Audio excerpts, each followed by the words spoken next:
Hello and welcome to the latest episode of the Dram Show with me, Chris Goodrum. Right, as I said last week, we'll be looking at or continuing to look at the great spirits of Le Republique, and this week we'll be looking at the other spirit, the other well-known brandy, Armagnac. Now, Armagnac is, I suppose, the poor relative, generally speaking, of cognac, and which is a little bit harsh. It has to be said. I mean, it's a great spirit in its own right. It's often seen as a bit more of a rustic spirit, which is probably more down to its production and style than anything else. But I think it has a sort of its own kind of character, its own qualities.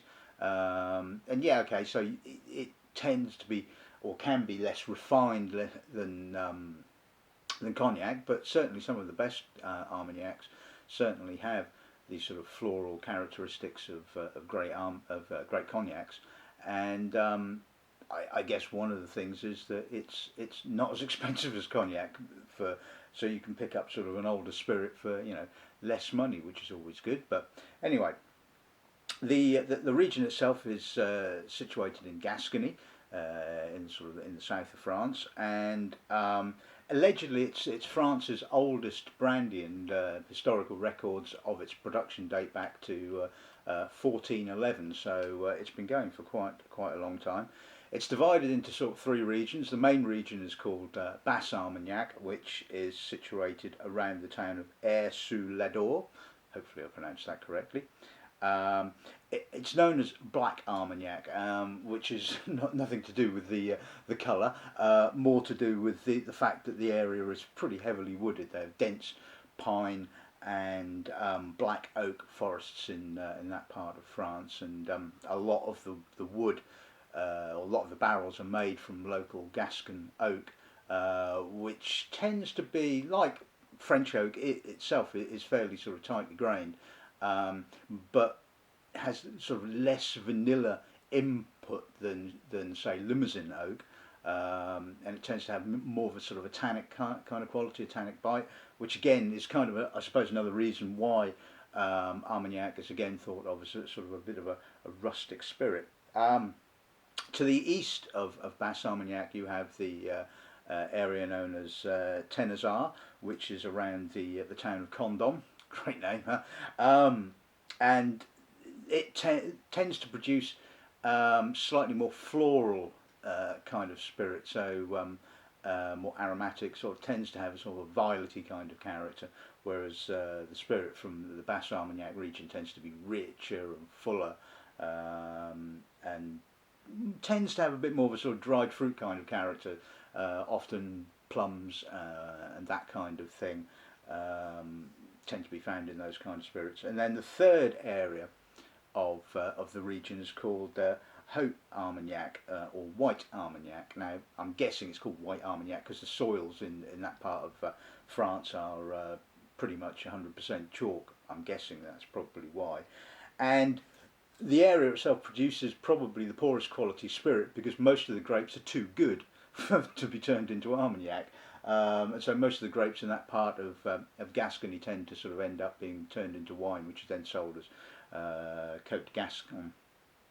Whereas the grapes from the other regions tend to be sort of higher in acidity, less great for producing wine, but brilliant for producing Armagnac. As we saw from the cognac, the grape you want is high in acidity to sort of get you that sort of like crispness, that freshness. So like cognac, the main workhorse grape is Uni Blanc, which is sort of synonymous obviously with French spirits, but unlike cognac, there are two other grape varieties that are not tend to be used.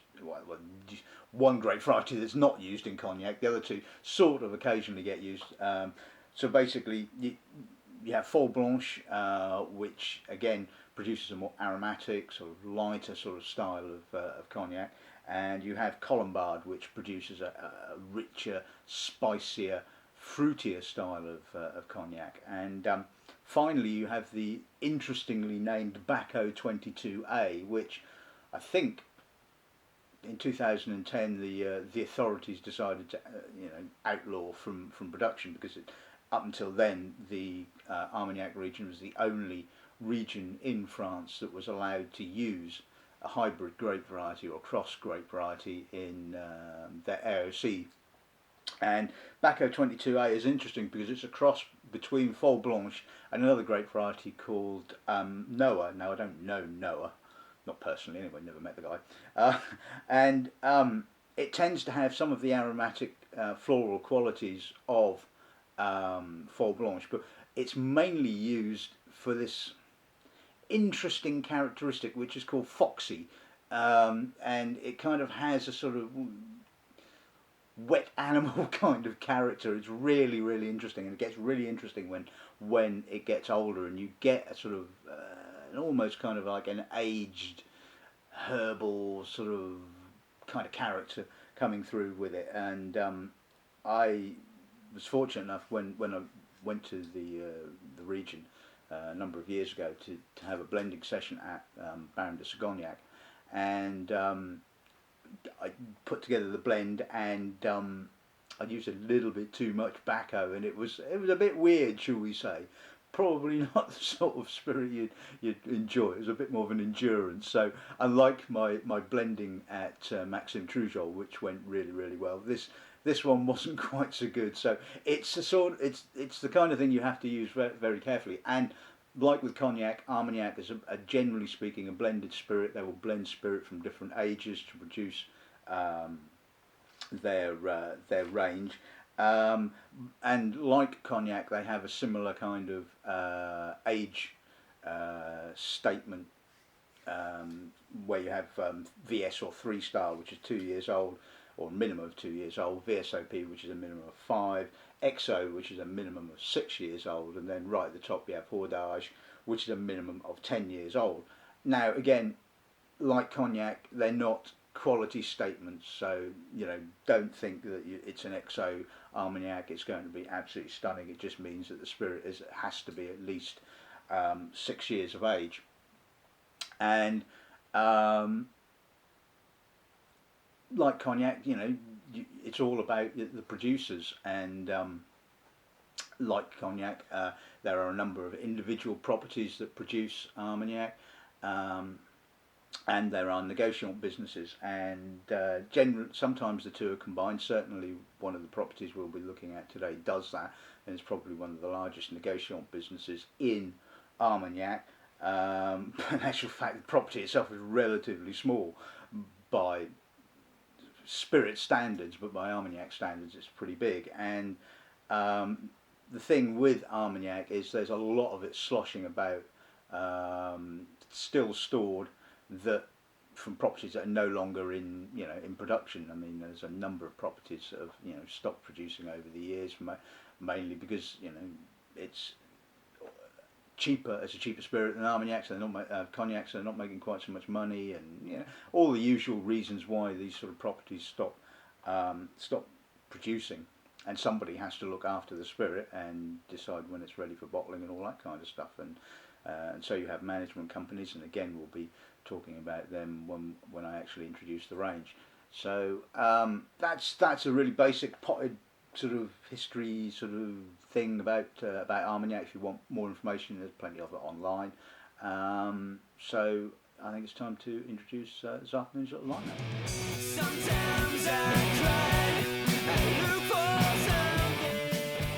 Right, okay, so I've got a number of samples here, and I'd like to say again, big thank you to Rustic Beverages for most of the samples, apart from obviously this little one which I brought back from the property itself and found lurking in a box of odd spirits in the cupboard. So that'll be quite interesting.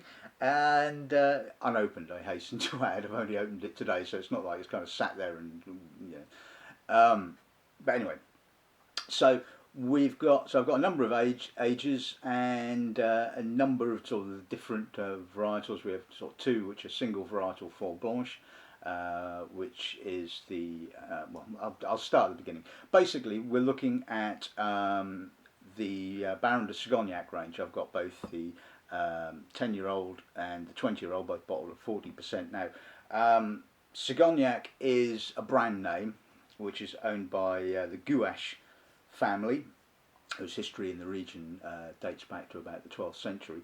In 1974, they purchased the Domaine Boigneres, which is their property, and this is what they produce, and then they bottle it under the Baron de Sigognac range. They they are sole producers, but they're also negociants as well, and they bottle an inordinate number of vintage dated bottlings. Now, I probably mentioned it when we were talking about cognac, that cognac producers don't tend to do an awful lot of vintage dated bottlings, mainly down to the red tape and the faff that you have to go through to sort of prove that your spirit was distilled in 1940 whatever. But for Armagnac producers, they will do it because it's a big selling point. It's if you want an anniversary vintage, a specific spirit from a specific date, then more often than not you're going to find it, unless you're talking early 1900s or something like that, because there ain't a lot of that spirit left, and a lot of it is no longer in cask, because if you kept it in cask for sort of 40, 50, 60 odd years, it'll end up being far too woody, and it's held in sort of glass demijohns and things like that. So anyway, coming back to the Sigognac, interestingly enough, both of the two bottlings are 50% Uni Blanc and 50% Baco 22A, so that will give us an interesting look at this weird and wonderful foxy grape variety, and hopefully it should theoretically come through, and I certainly remember it doing so the last time I tasted it, so that will be quite interesting. And as you can see, there's not a great deal of difference in colour, but from tasting sort of like this in previous, it tends to give it that kind of sort of slightly rusticated but soft and interesting character. The next property we will look at isn't really a property, it's again another brand. It's called Clos Martin, which is a brand owned by Marussia Beverages, or Eau de Vie, their sort of subsidiary company. The brand itself is sourced and created by a company called Millesime and Traditions, which own Baron de Lustrac. Bear with me here, we'll get there eventually. Baron de Lustrac are a management company. They don't do any distillation themselves, and they look after a load of spirit that's already been distilled, and the properties are no longer in production, and there's no one to look after it, and so they bottle, again, a huge number of vintage dated bottlings from these particular domains. And this particular range was created specifically for Eau de Vie in the UK, and as you can see from the label, it is 100% Fort Blanche. This is their XO bottling, which interesting enough, they've put XO and the sort of numerals on it, which is 15 years old. So again, so we've got sort of 10, 15, 20, and that should be quite interesting. And the last bottling we'll be looking at is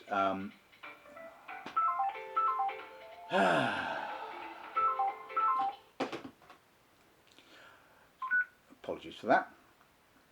The last bottling we'll be looking at is a single estate bottling.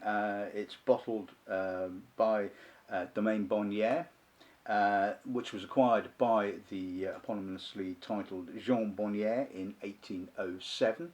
It owns 22 hectares in the Basse Armagnac region, which is planted with 50% Fort Blanche, 25% Uni Blanc and 25% Colombard. Now apparently they did used to grow some Baco 22A, but sort of over the period of years they've basically got rid of those vines and sort of replaced them with the others. And I think it's going to be a shame, because eventually they, obviously Sigognac are going to have to change their style. They'll eventually run out of the Baco 22A. So, but anyway, that's by the by. So that's this afternoon's little lineup. Oh, incidentally, this is a single vintage bottling, bottled at 49%, which is an unusual ABV, it has to be said, for Armagnac. Most tends to be sort of bottled 43%. It was distilled, like I said, in 1999, bottled in 2012, thus making it a 13-year-old. So I think we've got a nice spread of ages from 10 to 15, so I think it's time to crack on.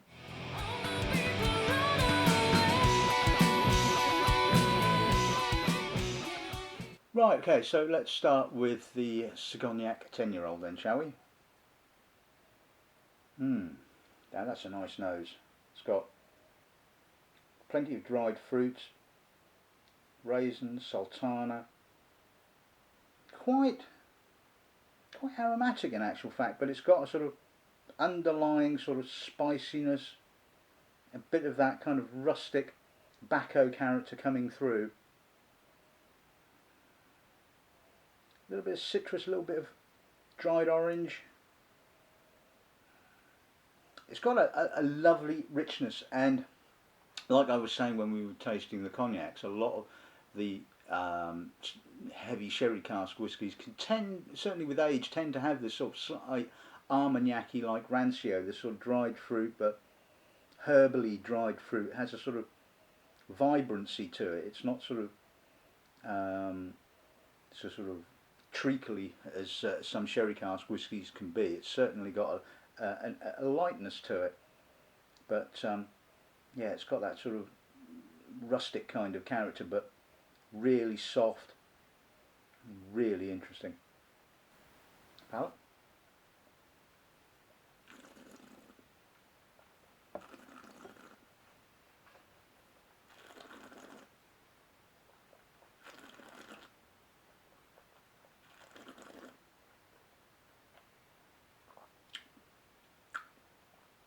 Oh, that's a lovely chewy finish.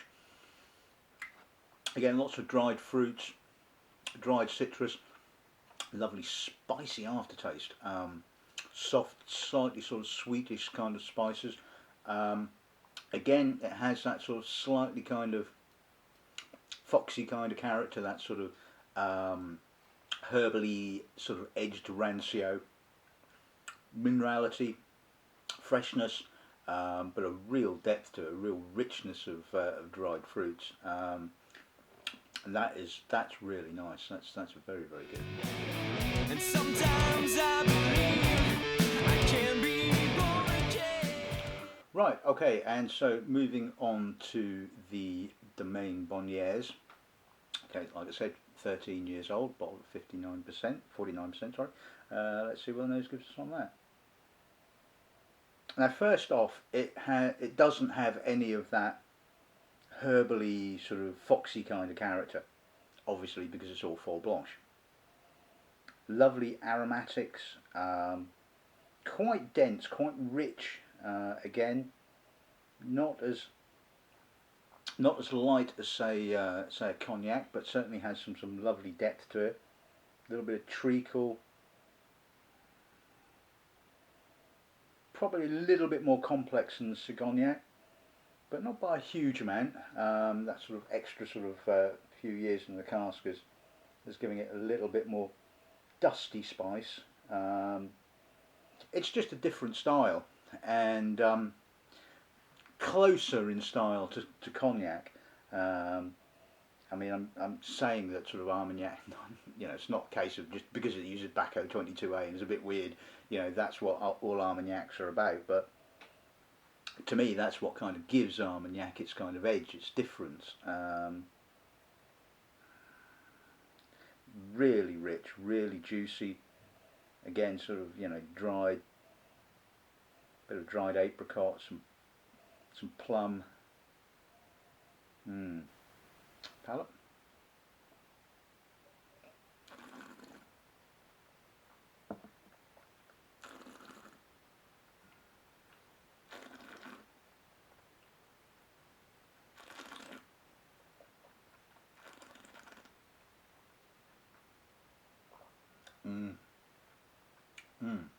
Soft, smooth, again sort of like plenty of that dried fruit, elegant but robust. A little bit of violety coming through, a little bit of minerality. It's a little bit short on the finish, but that's probably its sort of slightly higher ABV, but it's really good, very enjoyable, quite minerally, a little bit kind of almost chalky on the aftertaste. But again, sort of plenty of dried fruits, plenty of depth, richness. Work quite nicely with cigar, I think.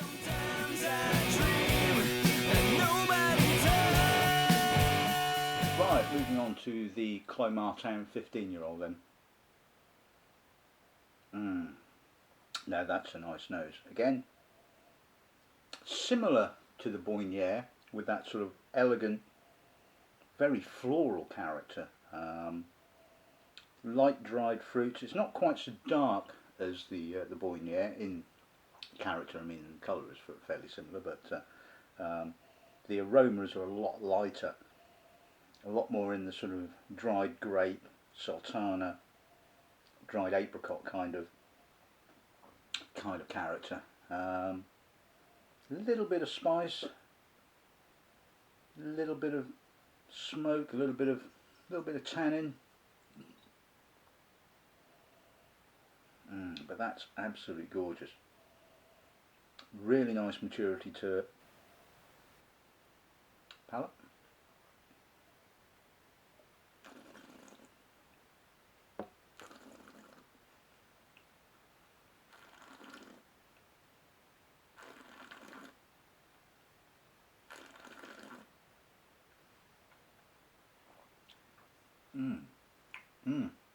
Lovely honey, dark honey, light honey.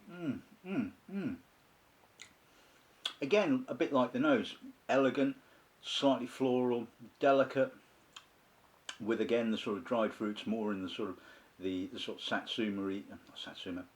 sultana and sort of dried grape and that kind of thing, rather than the sort of darker prunes and walnuts, that kind of thing.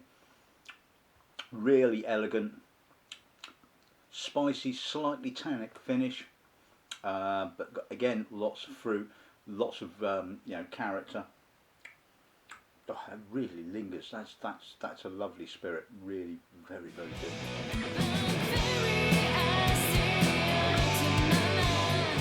Right, and finally on to the Sigognac 20-year-old. Let's see what the nose gives us on this then, shall we?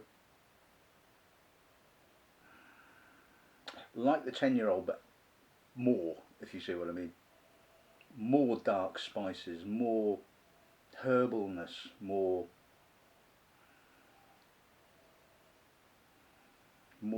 deep citrus, dark honey, prune, a little bit of walnut shell, moist. Oh, that is absolutely gorgeous. Again, it's got that slight foxy herbal note, but again, it's kind of it's not sort of overwhelming. It's there, it's underneath, it's adding a character to it, and that's what I think is going to be missed. I mean, obviously they're going to have stocks of distilled tobacco for a number of years, so it will probably be long before we're dead and gone by the time that the style of the Armagnac changes. But it has real character, real vibrancy, and yes, rusticity. Tobacco, bit of leather. It's a kind of, I don't know, I suppose if you'd sort of like say cognac's a bit all highfalutin and airy-fairy, this is kind of natural, it's down to earth, it's, down with the boys, so to speak. And that's kind of what I love about Armagnac. It is that sort of like, I wouldn't say quite slumming it, but you know what I mean. That's just absolutely gorgeous. Palate.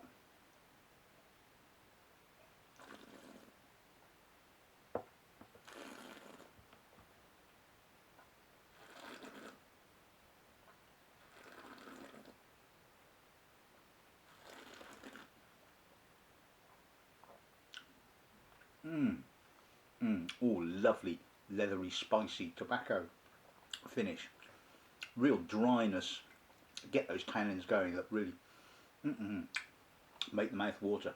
Again, dark fruits, licorice, dark honey, prune, walnut, a little bit of raisin, a little bit of the herbally, foxy kind of character.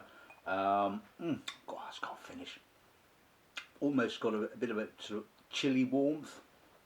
Um, mm, chewy, big, rich. You know, that is a stunning spirit in anybody's book, and mm, I like that. That's good.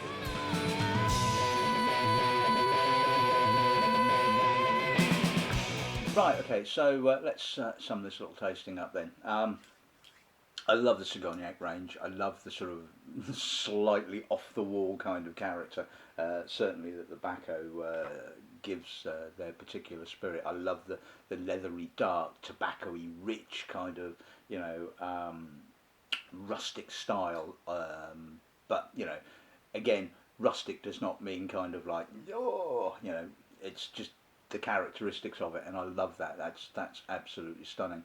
Um, the two Fol Blanches, I think, just show the other side of Armagnac. The fact that it can match up to cognac in aromatics and elegance and delicacy. I mean, it's not to say that the Sigognac isn't elegant. I mean, it has its sort of natural elegance, I guess you would call it.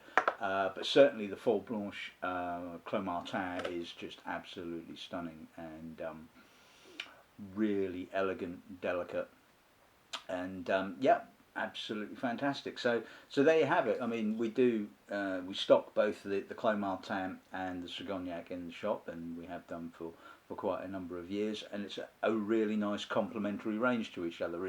It's almost like how Troujol and Sabarin work so nicely together with the two different styles, the sort of the darker, the richer, and the more lighter and elegant style. And you know, I think you know, I can't see it's changing any time soon. You know, it'd have to be something pretty damn good to want to make me change either of these two. So there you have it. That's our look at, or my look at the the Grand Spirits of Le Republique, and next week we'll probably be off on something else. I don't know quite what we'll be doing yet, but it'll be interesting as it always is. So all that's left to say is I hope you enjoyed this little look at these two rather unique different types of spirit, and good dramming, and good afternoon.